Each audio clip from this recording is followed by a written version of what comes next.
Success হয় বা ফলের বাগান করার জন্য আপনারা চাষিদের বা উদ্যোক্তাদের কী ধরনের পরামর্শ দিচ্ছেন যাতে তাতে তারা উপকৃত হয়? জি ধন্যবাদ। আমি মোহাম্মদ এনামুল হক, উপসহকারী কৃষি অফিসার, উপজেলা কৃষি অফিস বগুড়া সদর। আমি গোকুল ইউনিয়নের দায়িত্বে আছি।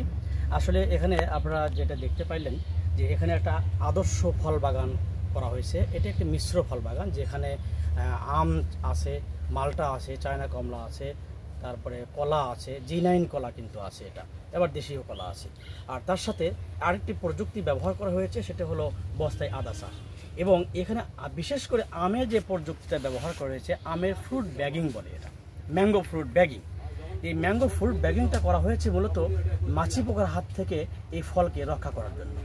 মাছি পোকা এই ফলে যখন হুল ফোটায়, ফল ছিদ্র করে, তখন এখানে ওটাতে ডিম পারে, আর পরে আস্তে আস্তে আমটা বড় হয়ে যায়, কিন্তু ভেতরে দেখা যায় যে পোকা, ওপরে দেখা যায় ভালো।